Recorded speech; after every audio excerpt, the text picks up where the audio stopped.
Good boy. Oh, look at that. Isn't that cute? Good Boy tells the tale of a horror movie through the perceptions of a dog. Good Boy is in theaters right now, guys, and it comes in at an hour and 12 minutes, so it's not that long.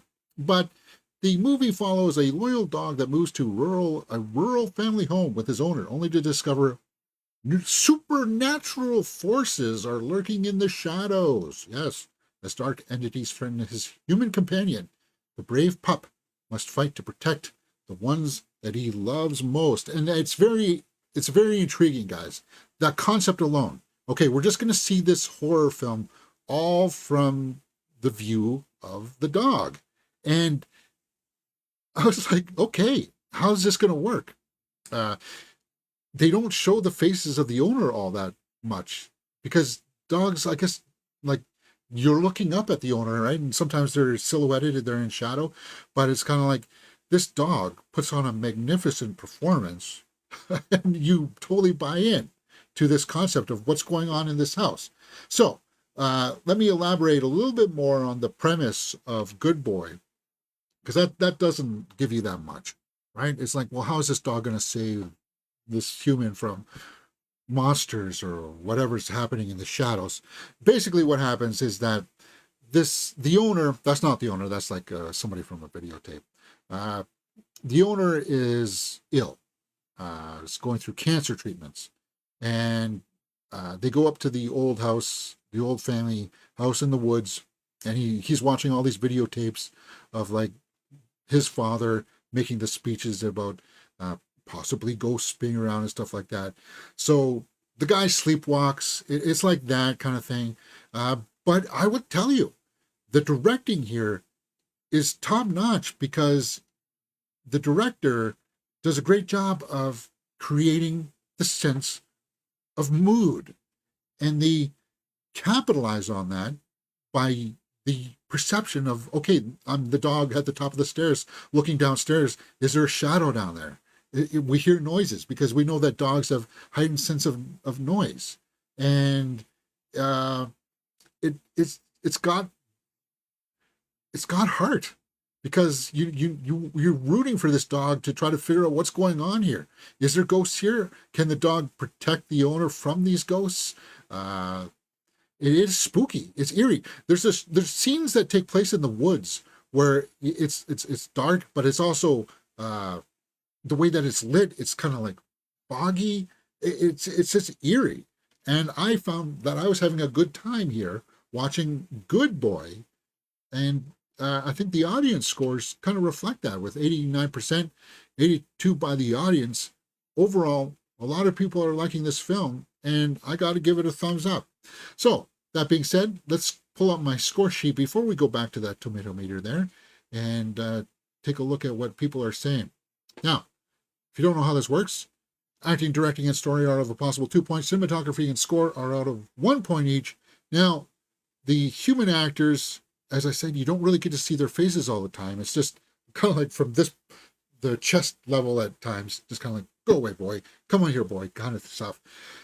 The acting is serviceable. But because we are all on the dog for the most part, I'm going to give it 1.5. And because I like dogs, I'm giving it a full 2 points.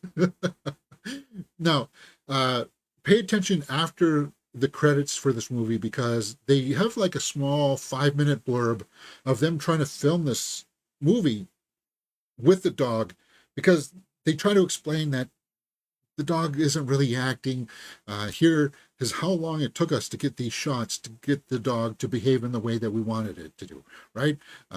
They were very compassionate about that. And I respect that. When you're working with animals, you don't want to force them to do things that they don't want to do, right?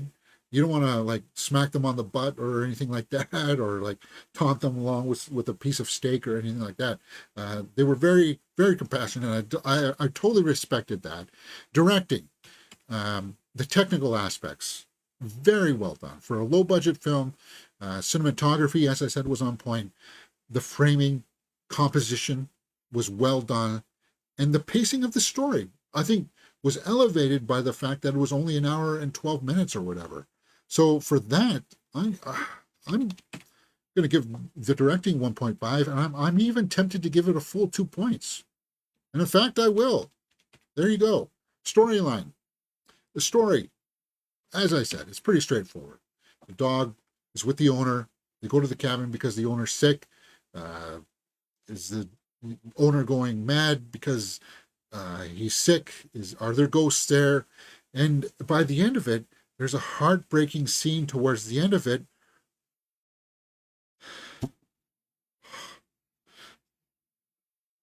If you like animals, you're going to like that scene. And it's just, I got to give it a 1.5. And I think the story accomplishes exactly what it sets out to do within the first act. I'm just, wow. You can't come with me, boy. Wow. Yeah, no, it's a good movie. Wow. Cinematography. Um, you got to give it a full point because uh, it's all from lower angles for the most part, and it's on the dog.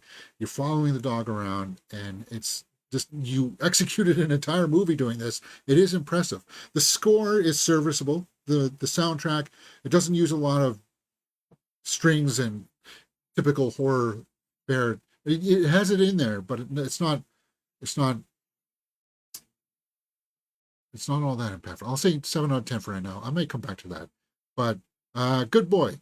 Really good movie. Let's go back to that tomato meter before we finish this up with the watchability factor and see what some of the critics and audiences are saying. If it echoes what I've been saying here. The Observer, UK. The story itself is relatively slim, but the picture manages to be both hair-raising and heartbreaking.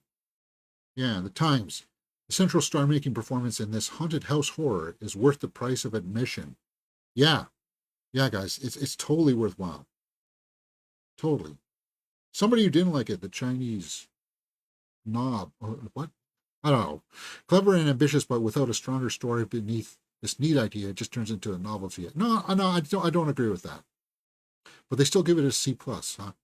Audience, stay for after the credits. Yeah, that's almost as entertaining because them showing you how they worked with the animal is it's just wow. Completely original, creepy nail biter that had me on the edge of my seat until the very end. Unlike anything I've ever seen before. Yeah, a ghost story from a good boy point of view. Yeah, interesting premise. Love the movie, beautifully made, got emotional. So did I, man. So did I, and I think that's the effectiveness of this movie. It knows what it's doing. It's calling out on the dog lovers out there to say, oh yeah, oh you can see this. Ooh, yeah. See, now this is what I'm talking about with the cinematography, guys. Look in the background. That's what this was doing. Is that okay? The dog's looking at the owner. They're out for a walk there, and there's something moving in the background. It's just that's the kind of eeriness that they were able to convey and portray on the screen that sold it. That really sold it, and I found myself really enjoying this movie. So the director, Ben Leonberg, thumbs up. Writers, Alex Cannon, Ben Leonberg. Um, very well done. And Indy was the dog. Congrats to Indy. Well done. And what's cool is that it is like their dog, right? So you've kind of immortalized your dog on the big screen. Thumbs up. All right. Let's wrap this up for my score sheet and good boy. If you don't know how this works, watchability factors out of a possible 2 points. It's worthwhile seeing, guys. If you can't see this on the big screen, see it on streaming if you can't. I would totally watch this movie again simply because of the fact that you're watching an animal do this kind of thing. And it's horror based. I'm a huge horror fan. And would I put this in my catalog? Yeah, probably I would. But I think 8.5 is a good score. It's a sound score for this movie. It's reasonable. 8.5 for Good Boy. What do you guys think? Let me know in the comments below and we will talk about it. Hey, if you like this kind of thing, we just reviewed the movies Black Phone 2 and After the Hunt, right here on Mirror Domains.